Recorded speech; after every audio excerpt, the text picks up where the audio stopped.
নমস্কার বন্ধুরা, তোমাদের সকলকে আমার চ্যানেলে স্বাগত জানাই। আজ একদমই একটি নতুন প্রশ্ন নিয়ে হাজির হলাম। দেখো, প্রশ্নটা তো তোমরা দেখতেই পাচ্ছ। এটা একটি নতুন চ্যাপ্টার, এটার নাম হচ্ছে মিরর ইমেজ।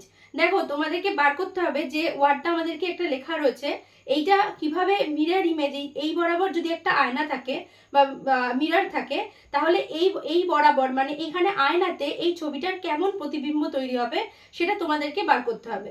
তাহলে আমরা জানি যে প্রত্যেকটা ওয়ার্ডের পার্শ্বীয় পরিবর্তন ঘটে যখনই আমরা সেটাকে আয়নার সামনে ধরবো।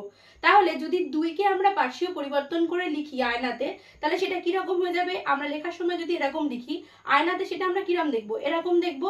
ঠিক একই রকম ভাবে যখন n কে লিখবো, n তখন কিরকম হয়ে যাবে? এরকম হয়ে যাবে। nটা উল্টে গেলে আয়নাতে 6 কিরকম হয়ে যাবে? এরকম হয়ে যাবে আয়নায়। তারপরে ভিটার তো কোনো পরিবর্তন হবে না, ভি তো ভি এর মতনই থাকবে, এরকম ভাবেই ভি হবে। নাইনটা উল্টে যাবে, নাইনটা কিরম হবে? এরকম হয়ে যাবে নাইনটা। আর সিটা কিরম হবে? সিটা এরম আছে, তার মানে সেটা এরম হবে।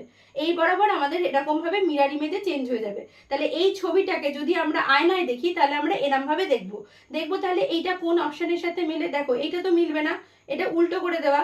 বি অপশনটা যদি দেখি, দেখো বি এর সাথে যদি এটা মিলিয়ে দেখি, তাহলে বি এর সাথে এটা মিলছে। তাহলে অপশন বি হবে কারেক্ট অ্যান্সার।